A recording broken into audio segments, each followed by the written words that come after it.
la grande édition de l'information. Déborah Goré. Les chantres chrétiens et acteurs du gospel de Côte d'Ivoire ont rendu un vibrant hommage le vendredi 11 mars 2022 à l'un des leurs qui s'en est allé. Le chantre Germain Kuiper, de 20h à l'aube à Koumassi, c'était une veillée remplie d'émotions. Les temps forts de la cérémonie d'investiture des gouverneurs et vice-gouverneurs du Grand Abidjan de l'ordre de l'Église de Côte d'Ivoire, ODCI. L'événement s'est déroulé le samedi 12 mars 2022.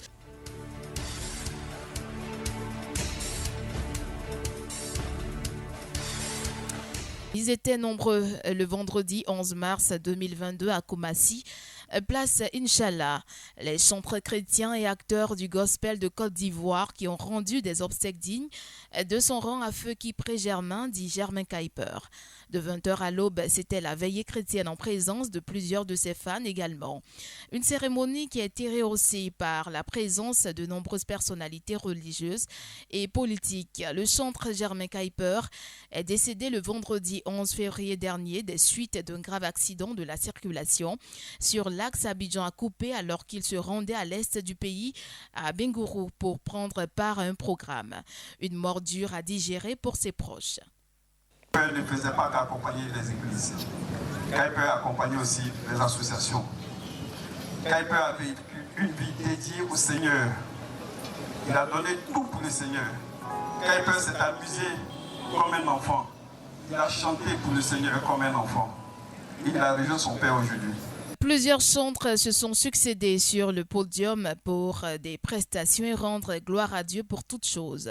Le célèbre chantre ivoirien Germain Kuiper a laissé derrière lui ses fans, une famille biologique et artistique dans une tristesse totale. Ses amis frères chantres se prononcent. Partir brusquement de cette façon-là,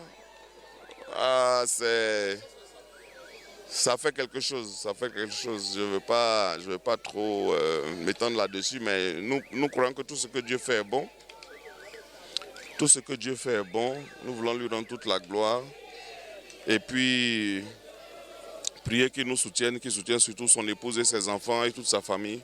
Donc nous sommes vraiment tristes. Je ne pouvais pas manquer cet événement. On est venu pleurer avec la veuve, on est venu pleurer avec les enfants pour dire que le Seigneur a donné, le Seigneur a repris. À nous autres aussi, de nous fortifier dans le Seigneur, de nous sanctifier davantage, de vivre selon Dieu. Et puis, quand notre heure va arriver, que le Seigneur puisse nous prendre et que nous soyons sauvés aussi. Nous avons eu une grande fête, un grand chant du nom de Germain Kuiper. Voilà, bon, Germain Kuiper, c'était quelqu'un de bien. Voilà, bon, moi, j'ai connu Germain Kuiper lors d'un spectacle, voilà, et c'est comme ça que je me suis approché de lui.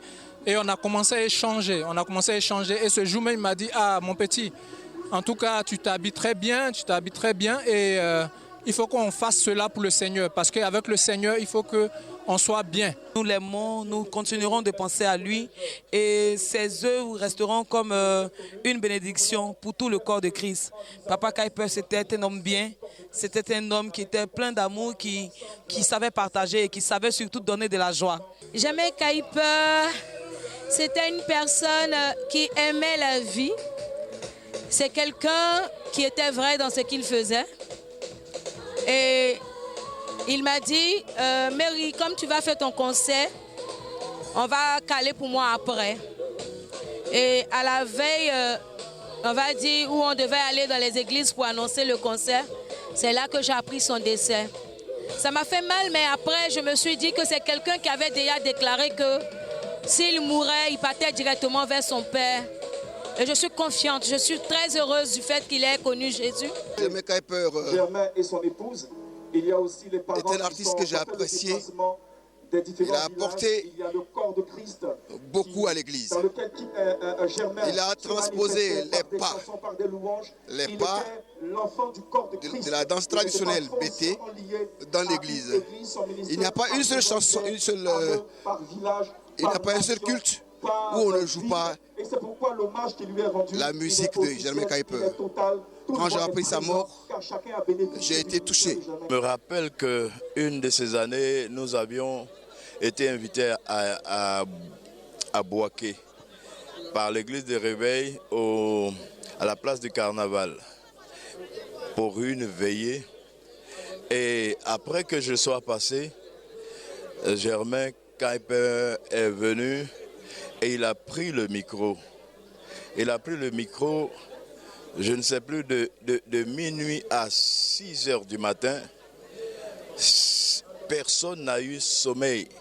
Notons que l'ultime séparation avec celui qui aimait se faire appeler le mannequin de Jésus s'est faite le samedi 12 mars 2022. La dépouille de Germain Kuiper a fait un tour d'honneur à son domicile à Koumassi avant d'emprunter le chemin de non-retour vers le cimetière de Williamsville.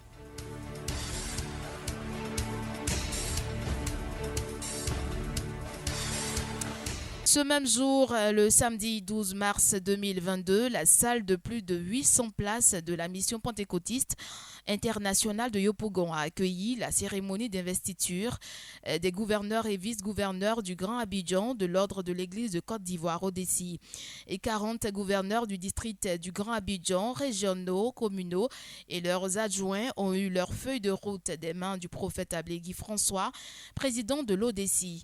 En présence des autorités municipales et de ses hôtes du jour, le prophète est revenu sur le sens de cette cérémonie. Yopougon, c'est le berceau de l'ODCI, car les 18 et 19 septembre 2009, c'était au complexe sportif de Yopougon, qui est devenu aujourd'hui le stade Jackson, qui a vu naître, l'ODCI, qui était pour la première fois sa sortie officielle. Alors comprenez que nous sommes en terrain natal, et à ce niveau-là, nous ne sommes pas dans un milieu vraiment comme des étrangers. C'est pour cela que cette investiture du Grand Abidjan, le cadre, il est aussi symbolique. Revenir sur sa terre natale pour pouvoir investir les présents. Pour nous, c'est un sentiment de progression, de fierté, de joie. Jésus étant né à Nazareth, il a été aussi persécuté en Israël. Nos persécutions aussi ont été faites à Yopougon. Et c'est à Yopougon que nous avons appris à grandir. C'est à Yopougon que nous avons appris à nous combattre. Alors c'est à Yopougon que nous avons appris aussi à être stable et surtout à respecter nos aînés, à respecter nos pères, à respecter nos dévanciers. Et nous sommes revenus à Yopougon pour dire l'enfant qui a été combattu, la fille qui a été combattue, ce n'était pas pour mépriser les pères, ce n'était pas pour mépriser les mères, mais bien au contraire, c'était pour apporter, cependant qui manquait, car Dieu dirigea le cœur des pères vers les fils. Mais s'il n'y a pas de fils, vers qui les cœurs seront dirigés? Alors vers qui Dieu va diriger le cœur des pères? Et c'est à ces fils-là que nous sommes. L'ODCI se manifeste comme les filles et les filles dignes de la promesse de Dieu qui permettra au Seigneur de faire la réconciliation de tout son corps. Nous, étant les fils, honorant les pères, et les pères ayant aussi une considération pour nous les fils, car ce sont les fils qui ont les visions et les pères ont les songes. L'Église n'est pas divisée, l'Église est une et nous sommes heureux de ce que cette installation ou cette investiture des gouverneurs est pour nous une joie, un succès. C'est pour rayonner et refléter et faire rayonner davantage, la dignité du corps de Christ.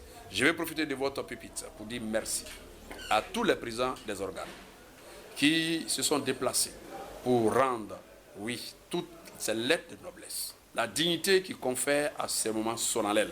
Je vais dire merci au préfet Ponté, qui est le SG, de l'ODCI.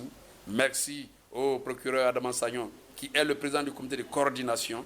Je vais dire merci, à l'apôtre Seri, qui est le président des ordres. Et je vais dire merci au gouverneur général, le gouverneur Da, qui vraiment ceux-ci et tous, de façon unanime, se sont associés.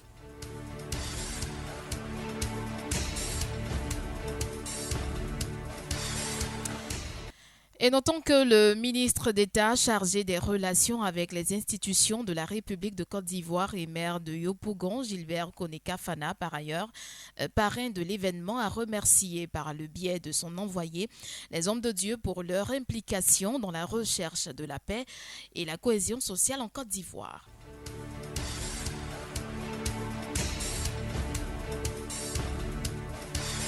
On termine avec cette information toujours en Côte d'Ivoire. Les éléments du commissariat de police du 2e arrondissement de Gagnoa ont réussi à localiser un des réseaux CUNET, un domicile de 3 pièces au quartier Barroyo de la ville. C'était à la suite d'une alerte anonyme dans la nuit du 13 au lundi 14 mars 2022.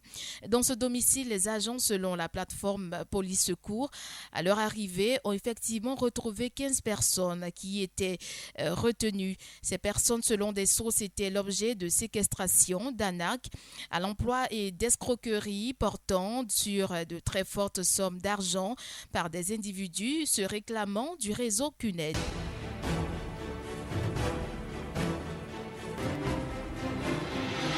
La grande édition de l'information. Déborah Gorée.